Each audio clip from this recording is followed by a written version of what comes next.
Yo les gens, c'est Loxy, aujourd'hui on se retrouve pour une nouvelle vidéo. Alors aujourd'hui j'aimerais te dire ce que les séries que tu regardes disent de ta personnalité. Parce que ouais, en fait tu te rends pas forcément compte, toi tu crois que quand tu regardes une série, un film, que tu lis un roman, ou je ne sais pas quoi, un manga ou, quoi, ou je ne sais quoi d'autre, tu penses qu'en fait tu consommes juste ça pour te divertir, pour passer le temps. Mais en fait c'est pas exactement ça, tu vois.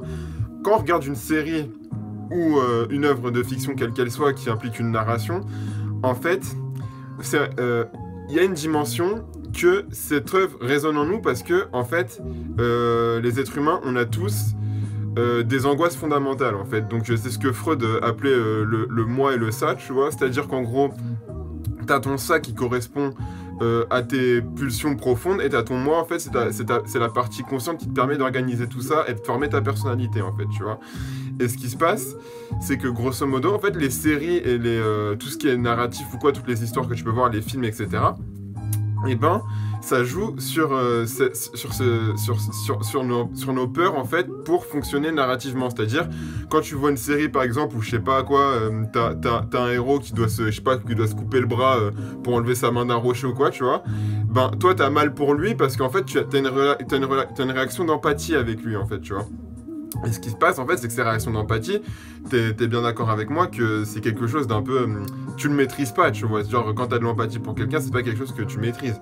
Bah, là, c'est pareil, en fait, dans une série. Et en fait, même si c'est que sur un écran et que, en soi, ça ne fait pas partie de ta réalité, tu as quand même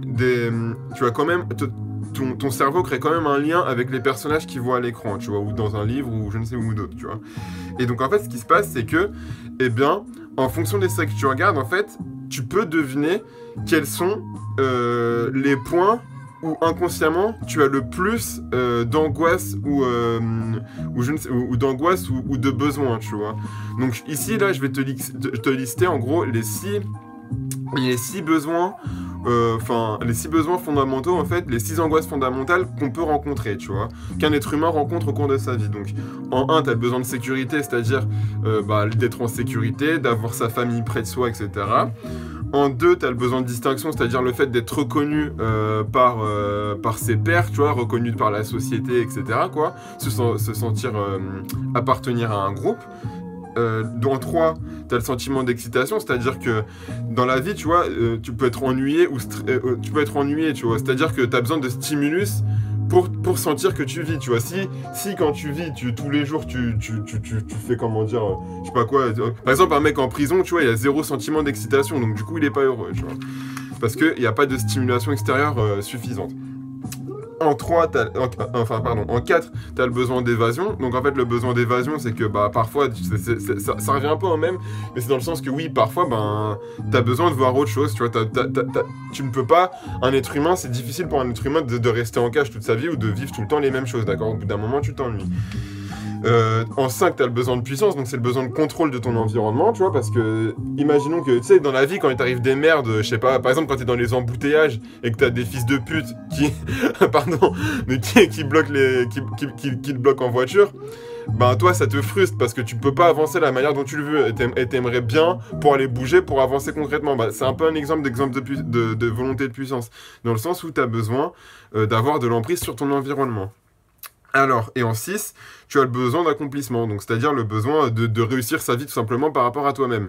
Bon, là je t'ai résumé les points, mais quand tu remarqueras, en fait les séries, elles ont ce pouvoir-là, parce qu'en fait, tu vois, c'est pas forcément tout ce que je t'ai listé là, tous ces besoins-là, en fait tu n'es pas obligé de les combler par ton expérience propre. En fait, tu peux le combler par procuration, en voyant des gens le faire, ou alors grâce à une série, parce que la série ou le film te plonge dans sa narration, en fait, ça va te permettre de combler de façon indirecte, de façon par substitution, ces besoins-là, en fait.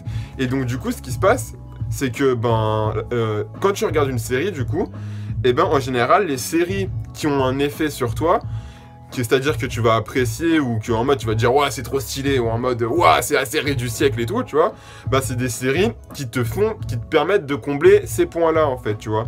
Donc moi je vais te donner un exemple, tu vois. Par exemple, j'ai un manga en ce moment que je lis beaucoup, tu vois, c'est Vagabond, du coup. Et en gros, du coup, c'est un manga qui parle d'un samouraï, tu vois, enfin, d'un samouraï qui va dans la forêt et tout, et qui tabasse des mecs parce que le mec, il voulait devenir le plus puissant sabreur du Japon, tu vois. Eh bien, grosso modo, en fait, moi, pourquoi ça me parle? Parce que moi, je suis à un âge de ma vie où le héros, il a à peu près le même âge, et donc, du coup, bon, même si je veux pas devenir un samouraï et sabrer des gens random dans la rue, tu vois, genre, en fait, ça me parle parce que c'est un mec qui cherche à s'accomplir tout seul par ses propres moyens et un peu comment dire, à grandir intérieurement, tu vois, et à faire face à l'adversité. Et donc, du coup, ben, pour un garçon de mon âge, tu vois, je pense que c'est quelque chose qui résonne parce que si tu préfères, même si tu le vis pas à la même échelle ou de la même manière, c'est des sentiments que tu ressens, tu vois. Bon, là, je te donne un exemple, mais ça fonctionne avec toutes les séries. Et donc, je pense que, bah, si tu regardes un peu, je sais pas quoi, ton Netflix, comment on appelle ça, là, Amazon Prime, ou je sais pas quoi, non, c'est pas Amazon Vidéo, ah, bon, bref, tes trucs de vidéo à la demande, ou tes DVD, ou je sais pas quoi, les romans que tu lis, ou ce que tu veux, et ben, je pense qu'en fait, quand tu analyses ce que tu regardes et ce que tu apprécies, il y a moyen que tu comprennes de façon indirecte le manque fondamental que tu cherches à combler ou que ces séries comblent en toi par leur rapport, en fait, tu vois. Donc je vais te donner un exemple, mais par exemple, si on prend un exemple, tu vois, par exemple Game of Thrones, ben ça peut jouer pas mal, en fait, sur par exemple le besoin de puissance qu'ont les gens, tu vois. C'est-à-dire que toi, tu fais un taf où, je sais pas, t'es subalterne et tout, bah le fait de voir des histoires de rois et de reines, je sais pas quoi, qui ont du pouvoir, qui ont du pouvoir, simplement, bah peut-être que toi, par substitution, tu combles ce besoin de puissance, tu vois. Ou, je sais pas, un autre exemple, si tu vois le Joker, le Joker, tu vois, le mec qui, comment dire, tu vois que c'est un fou, et puis à la fin, bon, bah c'est un fou, mais il a réussi à créer des émeutes, je sais pas quoi, et puis en grosso modo, lui, ils se sont accomplis. Bah ça peut combler ton besoin d'accomplissement, tu vois. Donc là, je te donne des exemples, tu vois, comme ça.